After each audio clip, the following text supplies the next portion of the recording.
how are you really today? So I actually ask myself this every single day to check in with my emotions.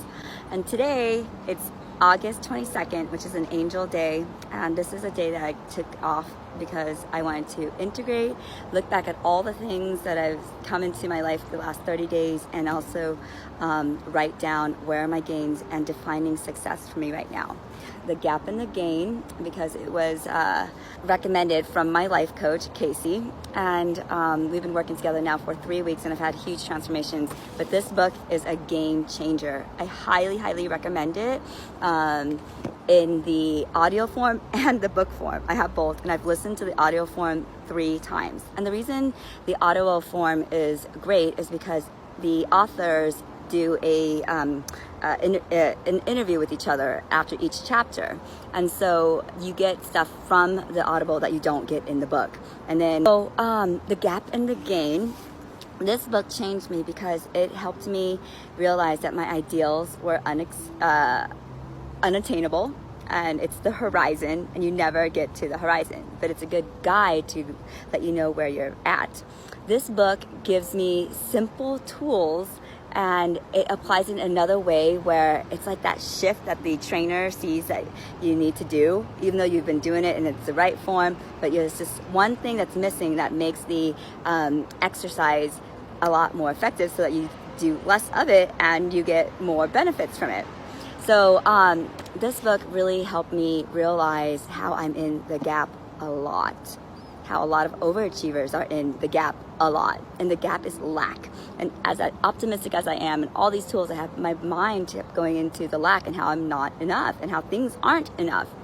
But this book shifted me to get into the gain.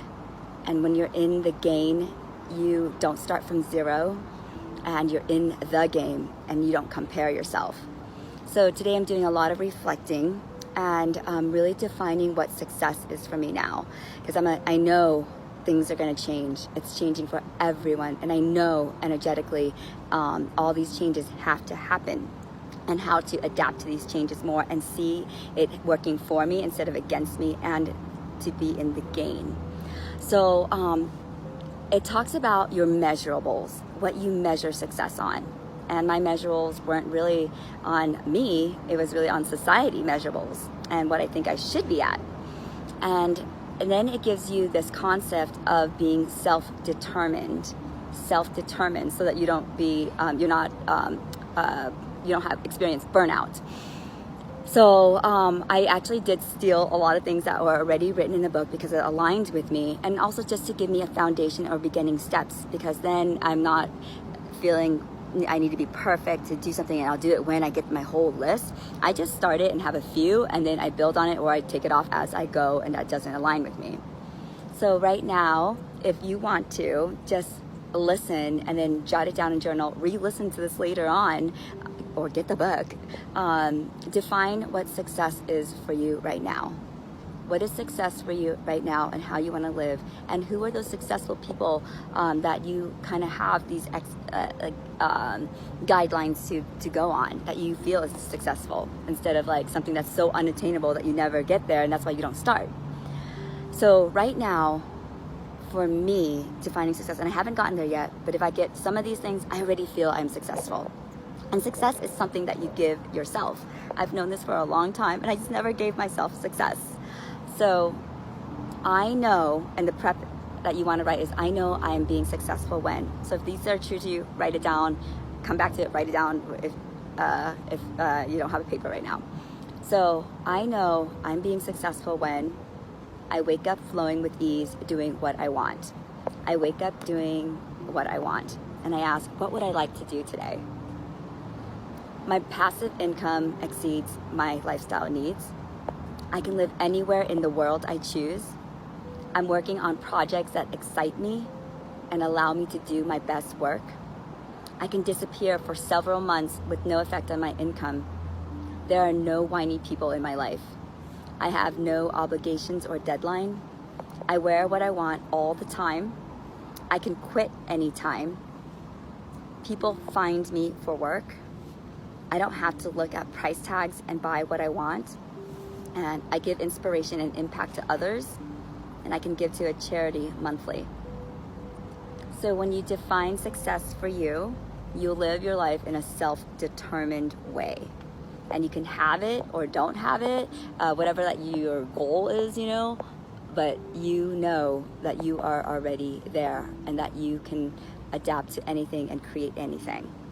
So he presents another thing to me that was really cool is the measurable, like what I measure on, but these 6 questions so that when things are presented to me, I am aligned.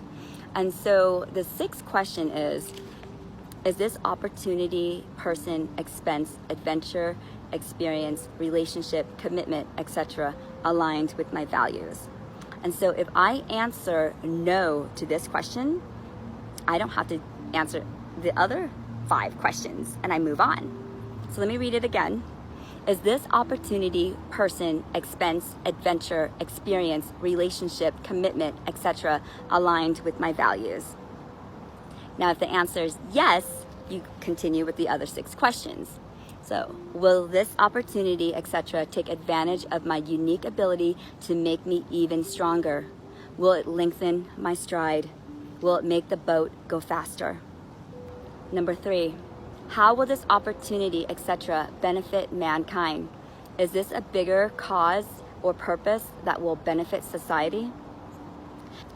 Then, does this make sense financially? Does this make sense financially? 5, is this transactional or transformational? Is this transactional or transformational? And 6, if I say yes to this opportunity, what then must I say no to?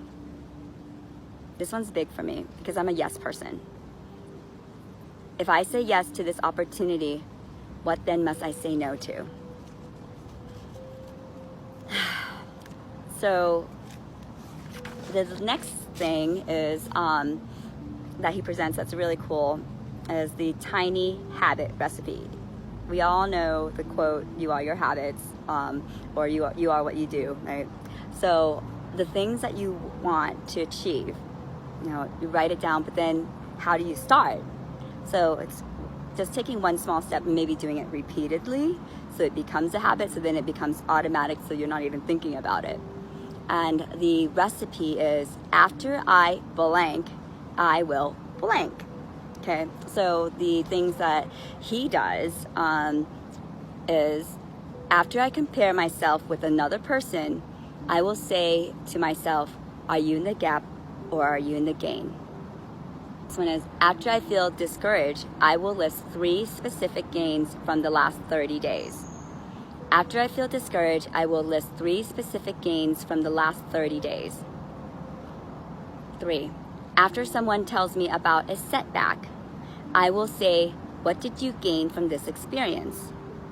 After someone tells me about a setback, I will say to that person, what did you gain from this experience? After I start my weekly team meeting, I will ask, what was your biggest gain yesterday? After I start my weekly team meeting, I will ask, what was your biggest gain yesterday? And then the last one, after I open my journal, I will immediately write about 1 gain in my life. After I open my journal, I will immediately write about the 1 gain in my life. So his habit that he wanted to do was to be in the gain more. And no matter how much you read this or do it, you're gonna fall into the gap several times, if not like 10 times plus a day. But you fall into the gap less often because before that he was falling into the gap over 100 times a day. And I can totally account for this too because I checked after I read this how many times I'm in the gap. And I'm in the gap a lot, probably 100 plus times. But after you catch yourself, you won't be in the gap as long. So I highly, highly recommend this to make changes in your life, the gap and the gain. And I get nothing out of this, but I hope that you are always in the gain because one interaction can change another person and your vibration matters. At the vibration of love, you can influence over 70,000 people. You can infect over 70,000 people. And that's what we need right now. We need to raise the vibration, move into hope and trust so that we can be the change that we want to see in the world. So may you be free, may you find peace, and may you have grace and courage.